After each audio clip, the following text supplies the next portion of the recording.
Hi, and so some thoughts, both from our readings, but also from my experience as an ethnographer, some things I think might be helpful for you to understand ethnography as a research approach, and some things to do if you were to be in the field doing those things.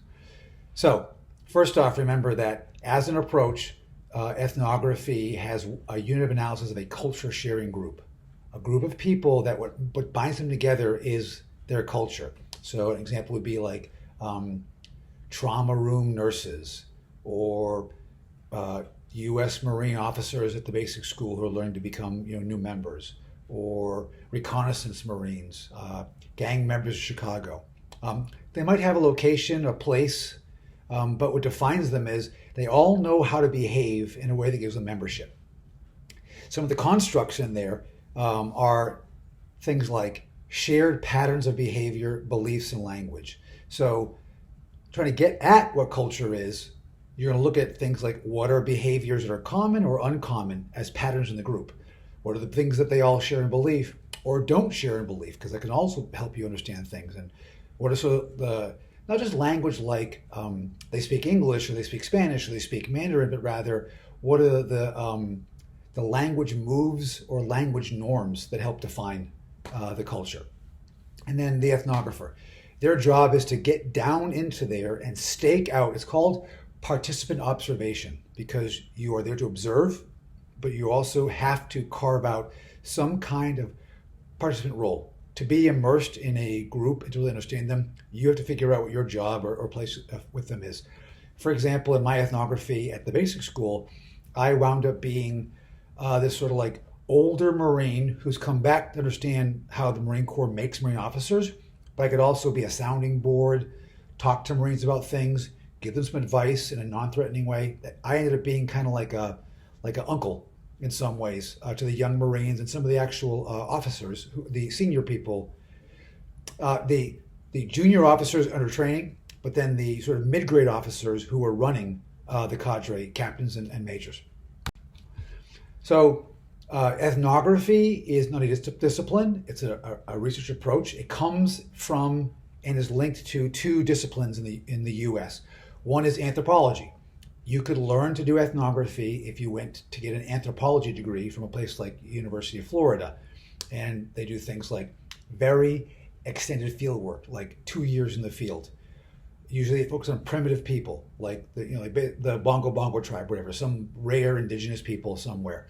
And the least understood they are, the better. However, that's changing some, and now more and more, you're seeing like ethnographies of like skater kids, or less exotic geographically places. Also, there's even online digital ethnographies, which some people think is legitimate, others don't think is legitimate. And that tradition really comes from the European 18th and 19th century tradition of anthropology.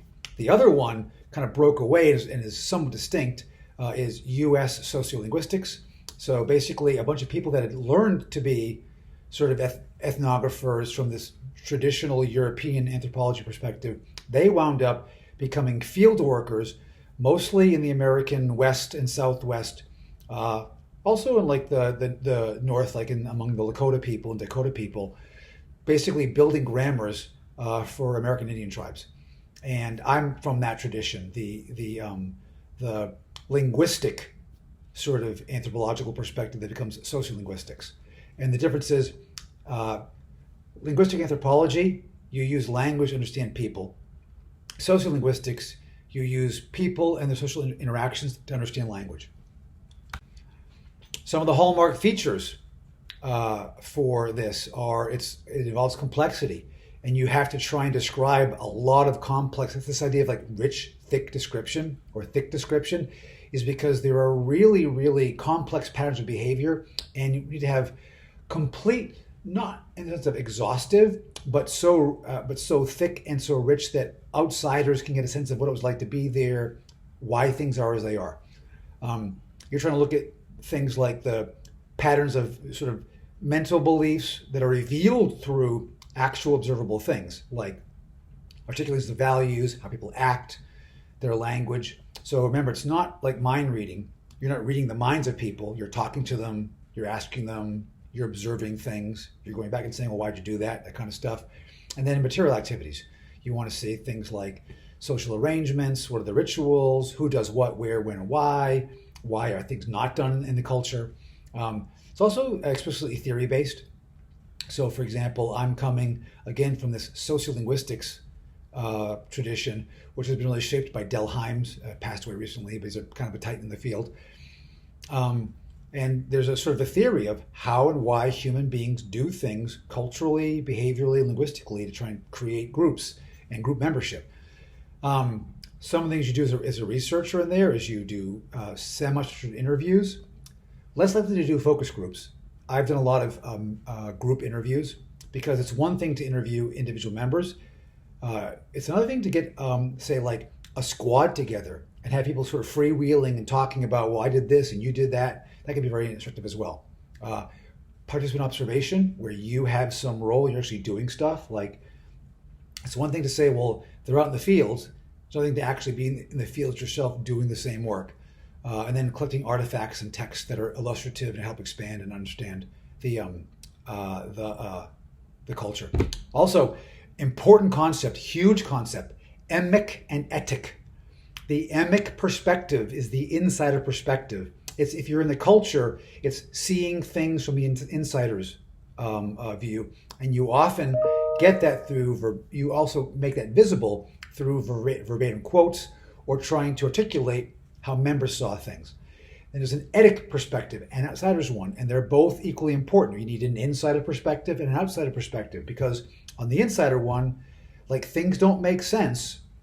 If I come in from the outside, there'll be behavior that makes no sense. I have to adopt the insider or emic perspective to figure out why they're doing what they're doing. But you have to be sort of critical and have some distance and see things from a different perspective and go, well, that doesn't make any sense, or why does that happen? So both are really important. So for example, it's easy for me as a former military member to adopt an emic perspective when I do military ethnographic work. It's harder for me to cultivate a etic perspective, and it's needed sometimes to find, like, hey, here's a real dissonance or a problem, or here's something that makes sense from the inside, but it's like maybe like a bad thing or something really harmful in some way that should be scrutinized. And we bring that to bear through the ethnographer's synthesis interpretation of the data and the themes observed. And then the result of this is some kind of written description that is thick and is interpretable to outside audiences to understand how the group's culture functions. What do you need to know and do to be a member of the group? Is that working here? There we go. Procedures. So, the things that you do when you're an ethnographer.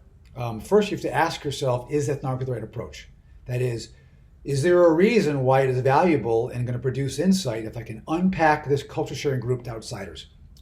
You have to then identify the group, their location, get access in some way. That can be very hard too, right? Like, it could be a dangerous place. Like, trying to understand, like, drug mules, people that are running drugs in rural America. That's dangerous. You can't be like, hey dogs, I want to write about drug running. That's likely to get you harmed, or at least to have people close up to you. Military access, getting access to the IC. So it'd be hard to get access and get gatekeeping permission to get inside. You also have to find then key informants, that is people who are kind of like really understand the culture, can really speak to you. You also have, and there's two real kinds of key informants I have found. Well, and this is not my idea, but I have seen this very clearly, and that is stranger handlers and deviants. Stranger handlers are the people in the group who like come up to you and they're like, hey dog, what are you doing? Or whatever. They don't say dog, but they're like, hey, what's going on? Or hi, hey, I heard you're coming here to visit us, whatever. And they are the people who put themselves out there. They're often leaders in the community, and they're great for informing you and for also helping you find out who else to talk to. Then there's deviants, people who don't fit in very well, who aren't, part of the group, and they're like, what they want is they want to be seen and heard and valued, and because they're not being seen, heard, and valued in the culture, having an outsider is like a chance to like have someone who doesn't think poorly of you acknowledge you in some way. And I've seen both. Also, you need some kind of orienting framework for your ethnography. So in my work, I taught like a Marine. my framework was, okay, what is the linguistic acculturation for young officers? That was my sort of entry point and framing for my research question. And then what kind of ethnography do you want to do? There are digital ethnographies, there are like normal field ones. I learned, it's a little old and maybe a little bit outdated, but not totally, and that is speaking. This is the ethnography of speaking. And you ask for anything that's happening. So it's kind of like a mnemonic device. Like, imagine you're at a wedding. You say, what is the setting? That is, where are we at? Oh, we're at church. And there's like this kind of thing happening. Participants. Oh, there's like a person in a white dress and somebody in a suit. And there's someone in robes who's talking, holding a book. And there's people arranged. And you're trying to describe who are the participants. What are they trying to do? What are their goals or their ends? What are their activities? Like, what do they actually do? Well, like they play music and one person walks in and then the next one walks in being led by a dude and then they put on rings and that kind of stuff. Keys are like, keys are things like, kind of like the tenor or the register for it. So like keys would be things like, it's drawn from things actually like with like a tribal group, you're like a key might be people beat on a drum to try and get everyone else worked up to do a dance. In a less, literally the musical setting, it might be something like they have like happy, uplifting music, and you describe why it's what happy, uplifting means, like high tempo music, or in a certain key that's a pleasant key and indexes happiness. People like sing loudly and they're smiling when they do it, or there's like, imagine being at a funeral, people sing and they're quiet and they're kind of sad. So it's kind of like the emotional, or like, kind of the emotional tone and tenor. Are you serious, not serious, happy, sad, that kind of stuff. Instruments would be like things you actually use, like voice, the piano, whatever, not always applicable. Norms are what you actually, like, what are the norms? I've been at a funeral before in North Carolina where like everyone wore Hawaiian shirts, told funny stories. It's like very different than most one. The deceased had asked people to break the norms. As an ethnographer, I'd want to explain how funerals are usually very somber things, and why a norm like wearing formal clothing or semi-formal clothing to a funeral is a norm, and what it means to break it. And finally, is like genres. So genres would be like weddings, funerals, parties, a beach party, going on a first date. Those are all genres. They're sort of like repeated activities and things that are like generic, and we all know the beats and the moves for them in the culture. Some other procedures. Well, simply like some of the issues, but they're part of these procedures. Respect. Ethnography has had a checkered past, and there have been many exploitative ethnographies, especially like from European colonial powers in an earlier time. But even now, like, there are a lot of examples of research ethics violations where someone did ethnographic work and then created portrayals of the people they studied that were not just unflattering, they weren't fair. And remember, if you do an ethnography, you are speaking on behalf, anytime you collect data of human beings and then you then write about it, you are erasing their voice. You're replacing their voice with your synthesis or interpretation of their voice. You got to be fair to them. So basically, like, respectfully, you should be able to critique too, right? I might want to critique why something is a problem without being disrespectful of the culture I've studied. Reciprocity, you have to give back in some way, and I'll always do that, but like, there's got to be some way we aren't just taking from these people, to be giving in some way. Questions of data ownership, like we talked about, right? Like, I interview you, we do this kind of stuff. The day before I publish, you're like, I changed my mind. You can't use my data. Who actually owns the data? And then I think you have to be very honest and upfront. You don't want to just gain, you don't want to gain confidence and trust and build rapport in a way that later on people will feel like you did them wrong. You have to be transparent and honest when you are gaining rapport and doing ethnographic work. Some of the format. When I try and write up an ethnography, I think this is sort of a general thing, is the first thing is you introduce and orient people to, the audience, this is when you're writing, to what your project was and who you studied. Get them generally indicated, or generally oriented to, this is an ethnography of brand new Marines, novice Marines, how they learn to act like the Marines, and in particular, how they learn to talk like the Marines so they're taken seriously and are full members. Then I lay out my methods and data collection. It's pretty standard.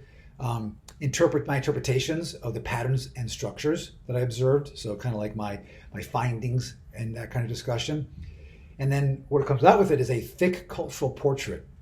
Like someone should be able to read what I wrote and like almost like they were there, or at least like things that they didn't, if they observe them now, they'd make sense now. It's not just like listing, well, this happened, that happened. It's more like telling stories and giving examples with thickness and depth so that like I really get why it happened that way. And yeah, I already mentioned this thing about anthropology. Linguistic anthropology is anthros. It's anthropologos, right? It's like the story of people. Sociolinguistics is the sociality of language. And it's, are you language focused or are you people focused? I'm a sociolinguist, I think, because I want to understand language and language use. And I use human social interactions the way to understand that. Some challenges in this. So one is, it's a narrative approach. You're going to be telling stories to many, many people in the scientific world, especially post-positivists that are more quantitative. They're going to be like, oh, great, anecdotes. That is so dumb. So one challenge is, how do you write these thick descriptions that do narrate what it was like to be there in illustrative ways and not sound like you're just spinning stories? And that is a hard challenge. I have to do a lot of work, like explaining there's a thing called ethnography. It is a method. I've actually had by the first time I got published in Armed Forces Society, reviewer 2, what a jerk. He's like, these are anecdotes. I thought this was a scientific journal that had real methods and rigor. I had add in a section explaining what ethnography was, why field collection and field notes were actual data collection. So I actually had I guess the answer was I had to make it really clear that what I had done was scientific, rigorous, and trustworthy, and not rely on the audience to know that there are qualitative methods and they are valid. Ethical obligation to do no harm. So that's the real thing. That is a thorny one. I'm in a community. I see something that is important, illustrative. It adds a lot of insight to my report. What if it could harm the community or make them look bad? And there's this don't do no harm. Also, be honest as a scientist. And I've told you before, why I am critical of critical approaches, critical theory approaches, because they give primacy to serving ideological ends and they're willing to fib. I'll skip over any evidence that doesn't suit my purpose of taking apart power. Well, do I skip evidence here and not tell the full story because it might hurt somebody? That is a hard thing to balance out. Another challenge is funding and time, right? This is not something you can do in a weekend. It takes time, it takes a lot of time, and there's a real investment, and you may need to have someone, fund this investment. And then finally, potential obligations or entailments, like military ethnography. The military might let you on, and they may have a lot of strings attached. And you may want to ask yourself, do I want those strings attached to me? And it could not just be that. Any kind of ethnography, you have to ask yourself, are there explicit or implicit strings attached to getting access that are going to hamper me from being honest and truthful, or that I'll regret later on? Thank you.